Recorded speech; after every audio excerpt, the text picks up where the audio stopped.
रब्त bye ज़रमीन कश्फ। Girls college के मशरक़ी हिस्से वाले ग्राउंड में बैठी लड़कियों का ग्रुप जो बातें करने में मशगूल था, इनमें तवज्जो की हामिल एक सादा वाज़े और ख़ूबसूरत आँखों पर बड़ी बड़ी पलकों का पर्दा लिए एक लड़की जो ग्रुप की बहस का मरकज़ थी। जमल, तुमने बताया नहीं, तुम लेक्चर के बाद सारा से बहस क्यों कर रही थी? नरम लहजे में नूर ने जमल से पूछा। तुम तो किसी से झगड़ा नहीं करती। मैंने आज पहली मर्तबा तुम्हें इस कदर गुस्से में देखा था। जमल पलवशा ने हैरतज़दा अंदाज में पूछा। कुछ नहीं यार, मेरा मूड ठीक नहीं था और सारा फजूल बातों से गुस्सा दिला रही थी। पूरा लेक्चर भी समझने नहीं दिया। जमल ने अफसरदा लहजे में कहा। चलो यार, कुछ नहीं, कुछ अच्छा सा खाते हैं कैंटीन से, जिससे जमल का मूड भी ठीक हो, समिया ने कहा। चारों कैंटीन की तरफ चल पड़ी। आज नए कॉलेज में इनका 10वां दिन था। कॉलेज के बाद जमल कॉलेज वैन में बैठकर भी सोच में गुम थी। कश्फ और समिया मुसलसल इसको देखते समझ रही थीं कि जमल क्या सोच रही होगी।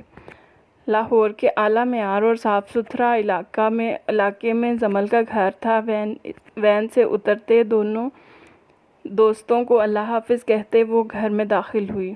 घर को बहुत सलीके से बनाया और सजाया गया था, जिसमें आसाइश की हर चीज़ मौजूद थी।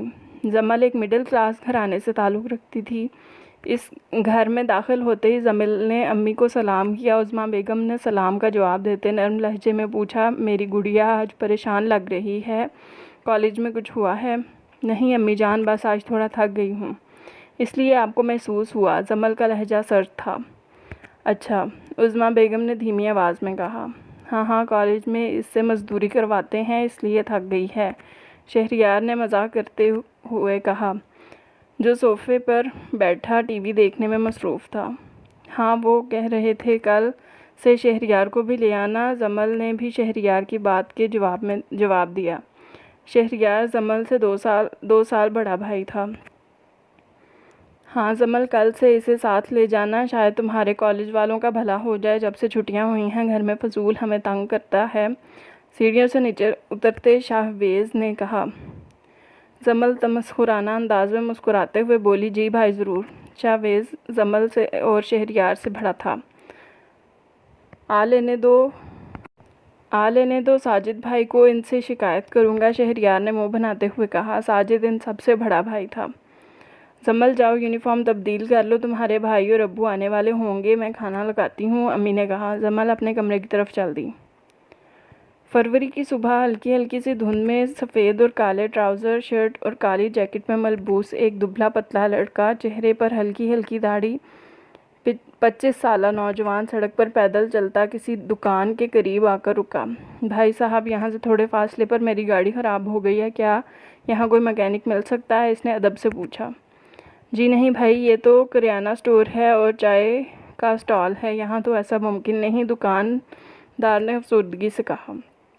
चाय के स्टॉल वाले लड़के ने गुफ्तगू में खलल डालते हुए कहा, अरे भाई, मुझे भी तो गाड़ी ठीक करनी आती है, किसी दौर में ये महारत भी हासिल की हुई है, अगर साहब चाहें तो मैं आपकी मदद कर दूं, लड़के ने सवालिया अंदाज में कहा। इस नौजवान की खुशी से स्टॉल वाले लड़के को देखा और कहा, जी ज़रूर। दोनों बातें करते गाड़ी की जानिब चल दिए। जनाब, आपको पहले यहाँ नहीं देखा, इस इलाके में नए आए हैं? सवाल पूछा गया। जी, मेरा नाम अरीश है और मैं कुछ दिन पहले ही तालीम मुकम्मल करके वापस आया हूँ, यहाँ से कुछ ही फासले पर मेरा घर है, नौजवान ने सलीके से जवाब दिया। 5 मिनट लगेंगे आपकी गाड़ी ठीक होने में, आप तब तक मेरे स्टॉल की चाय पिएं। गाड़ी के करीब आते स्टॉल वाले ने कहा, अरे तुम तो यहाँ हो, चाय कौन पिलाएगा? अरे जनाब, मैं यही हूँ, मेरे उस्ताद जी से आपने मदद तलब की थी, वो चाय कमाल बनाते हैं, इसने गाड़ी ठीक करते कहा। चलें, गाड़ी ठीक करके बता देना, मैं चाय से लुत्फ़अंदोज़ होता हूँ। अरीश चाय स्टॉल की तरफ चल दिया। करीब से गुज़रती लड़कियों ने देखकर आवाज़ें कसने लगी थीं। देखते ही अरीश बेख्तियार इस लड़के की तरफ बढ़ा और 2 थप्पड़ रसीद किए। शर्म नहीं आती ऐसी हरकतें करते हुए, और वो भी हमारे ही इलाके में औरतों की इज़्ज़त करना नहीं जानते? अरीश गुस्से में बोला। लड़के ने अपना आप छुड़ाया और भागने की कोशिश में कामयाब हो गया। अरे अरीश, ये क्या हो रहा है? अरीश को देखकर इसका छोटा भाई साहिल ने मुंह से बेख्तियार निकला, जो इसे ढूंढते हुए इधर आ गया था। आपको आए हुए कोई ख़ास अरसा नहीं हुआ और आपने ये काम भी शुरू कर दिए हैं। अब आपको अब्बू ही पूछेंगे, साहिल ने तेज़ी से बोलते हुए कहा। अरे साहिल, ऐसा नहीं जो तुम समझ रहे हो, अरीश की बात काटते हुए इसने कहा। मैं आपकी कोई बात नहीं सुनने वाला, अब तो आपकी शिकायत होगी। कहते हुए साहिल घर की तरफ रवाना हो गया और पूछा भी नहीं कि अरीश को वहाँ क्या मसला दरपेश था। ये लें साहब, आपकी गाड़ी की चाबी, आपका काम हो गया, स्टॉल वाले लड़के ने गाड़ी ठीक करने के बाद बोला। शुक्रिया भाई, अरीश ने बेसख्ता कहा। अरे साहब, शुक्रिया किस बात की, क्या बात है भला, इंसान लगते हैं आप, और हमारा तो फ़र्ज़ है कि किसी के काम आ सकें। भले इंसान लगते हैं आप, हमारा तो फ़र्ज़ है कि आपके किसी काम आ सकें। आपने चाय पी, कैसी लगी? लड़के ने खुशी से पूछा। चाय तो पीने की नौबत ही नहीं आई, फिर कभी से ही, इसने अपने हवास कायम करते हुए कहा और चला गया। जमल अपने कमरे से यूनिफॉर्म तब्दील करके बाहर निकली। इतनी देर में उज़्मा बेगम टेबल पर खाना लगा चुकी थीं और अब साजिद साहब भाई और फ़ारूक साहब भी घर आ चुके थे। जमल ने अदब से इनको सलाम किया। आओ मेरी प्यारी बेटी, आ गई कॉलेज से? जी अब्बा।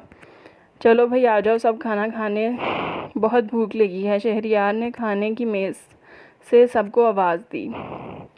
हाँ, ये बेचारा सुबह से भूखा प्यासा बैठा था कि सब आएंगे तो खाना खाएगा। जमल ने मजाक उड़ाते हुए कहा। तुम चुप करो छिपकली, तुमसे मेरा खाना बर्दाश्त नहीं होता। देखे ना साजिद भाई, शहरियार ने कहा। अरे तुमने इसे छिपकली क्यों कहा? ख़बरदार अगर मेरी बहन को कुछ कहा तो। साजिद भाई ने मुस्कुराते हुए जमल को अपने दाएं बाजू में लेते हुए कहा। चलो आप सब मुझ पर बरस पड़ो, शहरियार ने खफीफ अंदाज में कहा।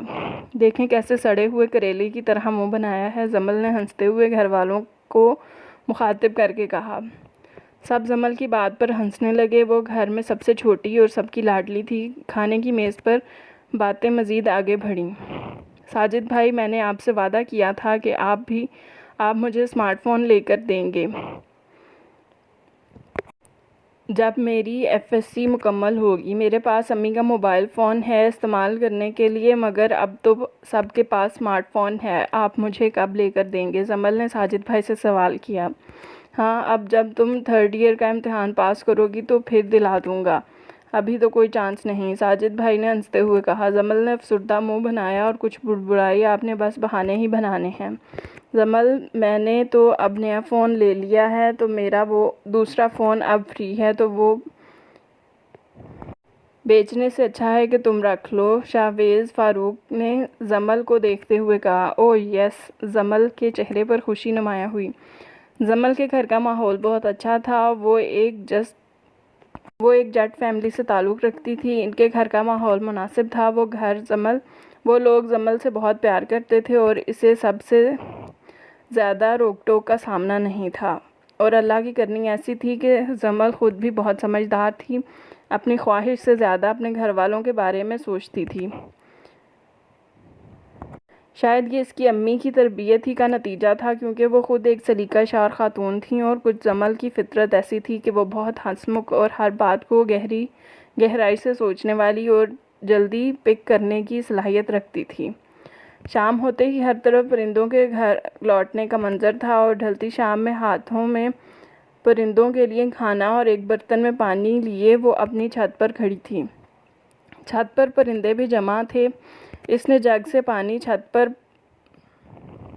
बड़े बड़े प्याले में डालकर जग साइड पर रख दिया और प्लेट से दाना उठा कर अपनी खूबसूरत नाजुक हाथों से छत पर बनी मखसूस जगह पर बिखेरने लगी और वहाँ बैठे परिंदों से बातें करने लगी।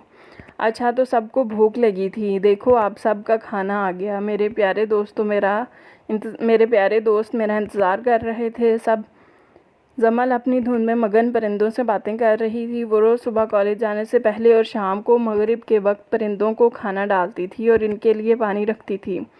वो इन सब परिंदों को जो इनकी छत पर जमा होते थे, इनको अपना दोस्त कहती थी। वो समझती थी कि वो परिंदे जो इसको दुआ देते हैं वो इंसानों से कहीं जल्द अल्लाह के हुजूर इसके लिए कबूल होती हैं। रात को इशा की नमाज़ पढ़ने के बाद जमल जाए नमाज पर बैठी हुई अपने अल्लाह से बातें करते हुए, आज अल्लाह पाक तेरा हर चीज़ के लिए बहुत शुक्र और एहसान है। वो अपनी हर बात अपने रब से ही सांझती करती थी। इस वक्त भी वो दिन भर का हाल अपने अल्लाह को बता रही थी। अल्लाह जी, आज एक लड़की से कॉलेज में मेरा झगड़ा हो गया। मैं जानती हूँ कि ये बिल्कुल अच्छी बात नहीं, मगर तू तो जानता है मेरे रब कि इसने गलत किया तो मुझे गुस्सा आ गया, मगर मैं अपनी गलती की माफ़ी मांगती हूँ। तू मुझे माफ़ कर दे, मैं अपने आप पर काबू ना रख सकी, जबकि तेरा हुक्म है गुस्से में खुद पर काबू रखो, मुँह से गलत अल्फाज ना निकालो और किसी की दिल आज़ारी ना करो। लेकिन मुझे एहसास हो गया है कि मैंने अच्छा नहीं किया। अल्लाह पाक तू मुझे माफ़ कर दे। मैं कल इस लड़की से माजरत कर लूँगी। और दुआ के लिए हाथों को कुछ कलमात पढ़ते हुए इसने मुंह पर हाथ फेर कर शुक्र अदा किया। उधर जैसे ही अरीश घर पहुंचा तो छोटे भाई साहिल ने सारी बात अब्बू को बता दी थी। अरीश, ये क्या, अभी हफ्ता भर नहीं हुआ तुम्हें आए हुए और तुमने मार कुटाई भी शुरू कर दी। हमारे घर में कभी किसी ने ऐसा नहीं किया। तुम सनाउल्लाह साहब गुस्से में इससे कह रहे थे। अब्बू, ऐसा कुछ नहीं है, अरीश ने फ़ौरन जवाब दिया। चुप हो जाओ तुम, ज़रा देखो कैसे ज़ुबान चलती है इसकी, इन्होंने अरीश की बात काटते हुए कहा। लेकिन अब्बू, इसे बोलने का मौका तो दें कि वो क्या कहना चाह रहा है। एकदम से अरीश के बड़े भाई अकरम ने कहा। इस वक्त इस खूबसूरत 3 मंजिला मकान के फर्स्ट फ्लोर के लाउंज में अरीश की सारी फैमिली मौजूद थी, जिसमें एक तरफ छोटा भाई साहिल और इसके वालिद खड़े थे तो दूसरी तरफ इसके बड़े भाई अकरम, अरशद और अनवर थे। वो बिल्कुल सामने अरीश खड़ा था, जैसे किसी कटहरे में मुजरिम खड़ा होता है। अब्बू, इसकी बातें तो सुन ली एक दफ़ा, सब भाइयों ने इल्तिजाई अंदाज में इसकी बात तो सुन लें, इसके सब भाइयों ने इल्तिजाई अंदाज में कह रहे थे। जी बोलें ज़रा, ऐसा क्या हो गया था कि आप हाथापाई तक उतर आए, बताएं ज़रा अब्बू को, साहिल ने शरारती अंदाज में कहा। अरीश ने सारा मामला अब्बू और भाइयों को के गोश गुजार किया। ये बात थी अब्बू जान, आप भी जानते हैं मैं तो बिला वजह किसी से बात भी नहीं करता, तो लड़ाई क्यों करूँगा, अरीश ने कहते हुए सर झुका लिया। सनाउल्लाह साहब मुस्कुराते हुए अरीश के करीब आ और इसके सर पर प्यार से हाथ रखा और चले गए। ज़ोहर का वक्त था। सब भाई और सनाउल्लाह साहब नमाज़ पढ़ने के लिए मस्जिद जाने की तैयारी में थे। दरअसल अरीश की फैमिली अहले हदीस थी। वो इंतहाई मजहबी टाइप घराना था। इनके घर में बहुत कम ही टेलीविज़न देखा जाता था और गानों को तो जुर्म ही समझा जाता था। इनका घराना खासा अमीर और मजहबी था। अरीश और साहिल घर में सबसे छोटे थे और अलग भी। वो लोग ऐसी सरगर्मियों में थोड़ा बहुत हिस्सा लिया करते थे, मगर जब घर से बाहर होते तब सब नमाज़ पढ़ने जा चुके थे। अरीश, तुम नमाज़ पढ़ने नहीं गए? हफ्सा भाभी ने अरीश से पूछा। नहीं भाभी, आप बस मेरे लिए सब चाय बना दें, मेरा ज़रा मूड ठीक नहीं है, अरीश ने धीमे लहजे में कहा और फिर से अपने बेड पर बैठा सोच में गुम हो गया। अगले रोज़ वही सफ़ेद यूनिफॉर्म में मलबूस प्यारी सी मुस्कुराहट लिए वो लड़की हाथ में एक चॉकलेट का पैकेट लेकर सारा की तरफ बढ़ रही थी। अस्सलाम वालेकुम सारा, जमल ने मुस्कुरा कर कहा। सारा ने इसे देखकर मुंह बनाया। अस्सलाम वालेकुम, अगर आप मुझे माफ़ कर दो सारा, मुझे तुमसे झगड़ा नहीं करना चाहिए था। जो कुछ भी हुआ, हम क्लास फेलोज़ हैं और हमने एक ही कॉलेज में पढ़ना है, जमल ने माजरत करते हुए कहा। सारा चौंक गई। गलती तो मेरी थी, फिर भी जमल माफ़ी क्यों मांग रही है? सारा ने इसे देखते हुए सोचा। चलो मैंने माफ़ किया, तुम भी भूल जाओ, सारा ने कुछ वक्फे के बाद कहा। ये लो, इसी बात पर मुँह मीठा कर लो। चॉकलेट खाकर जमल ने खुशी का इजहार किया। अरे वाह, बहुत शुक्रिया, सारा ने इसे चॉकलेट लेते हुए कहा। अरे जमल, तुम यहाँ हो? मैं सारा कॉलेज में तुम्हें ढूंढती फिर रही हूँ, समिया ने फूलती हुई सांसों से बात करते हुए कहा। क्यों जी, क्या हो गया? मुझे क्यों तलाश किया जा रहा है? कौन सा किसी का सामान चुरा कर भागी हूँ? हा हा हा, जमल हंसने लगी। दरअसल जमल एक खुश मिजाज और मज़ाहिया अंदाज रखने वाली लड़की थी। वो हर वक्त सबको हंसाती थी। ओ नहीं नहीं, चलो यार बताती हूँ, बाकी सब भी इंतज़ार कर रही हैं। समिया इसे लेकर चली गई। कॉलेज के दरमियान वाले गार्डन एरिया में हल्की हल्की धूप से लुत्फानंदोज होते हुए वहाँ पलवशा और नूर बैठी थीं। जमल और समिया भी इनके पास आकर बैठ गईं। लो जी, आ गई हमारी जमल, द ग्रेट सिंगर, पलवशा ने एलानिया अंदाज में कहा। जमल की आवाज़ भी इसके लहजे की तरह मीठी और शख्सियत की तरह पुरकशिश थी। अच्छा जमल, कुछ दिन बाद हमारे कॉलेज में 3rd ईयर के लिए वेलकम पार्टी अरेंज की गई है। मैंने काफ़ी लड़कियां सिंगिंग मुकाबले में हिस्सा ले रही हैं, तो हमने तुम्हारा नाम भी दर्ज करवा दिया है। तुम्हें कोई एतराज़ तो नहीं? नूर ने बहुत खुशी से कहा। नहीं, एतराज़ तो नहीं, लेकिन घर से इजाज़त। जमल बात करते करते रुक गई। अरे वो तुम फिक्र ना करो, ये कौन सा टीवी शो है जो घर वाले मना करेंगे, और वैसे भी तुम्हारी फैमिली इतनी सख्त भी नहीं, समिया बोली। हाँ, कह तो ठीक रही हो, मगर जमल अभी बात कर रही थी कि समिया ने बात काटते हुए कहा, अगर मगर कुछ नहीं, आज से प्रैक्टिस शुरू। वो पुरजोश अंदाज में बोल रही थी। फिर वो चारों उठी और क्लास लेने के लिए रवाना हो गई। अम्मी, अब्बू और भाई कहाँ हैं? जमल ने अपनी अम्मी से पूछा। बेटा, वो लोग इशा की नमाज़ पढ़ने के लिए गए हैं, आने ही वाले होंगे, उज़्मा बेगम शाइस्तगी से जवाब देते हुए। क्यों, खैरियत है? इन्होंने फिर जमल से सवाल किया।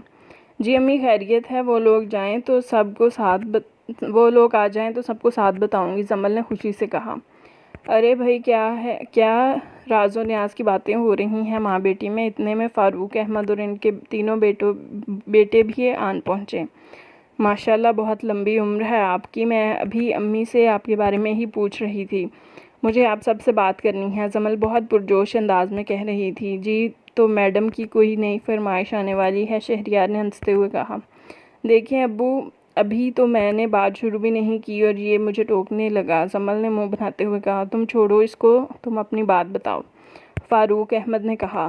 अब्बू, कुछ दिनों बाद कॉलेज में वेलकम पार्टी है, जिसमें 3rd ईयर और 4th ईयर के स्टूडेंट्स और टीचर्स और हमारी टीचर्स होंगी, और मैंने भी इनमें होने वाली सिंगिंग मुकाबले में हिस्सा लिया है। मैं गाना गाऊंगी, किसी को कोई एतराज़ तो नहीं? और हम सब दोस्त इसी सिलसिले में इतवार को पलवशा के घर इकट्ठे होंगे।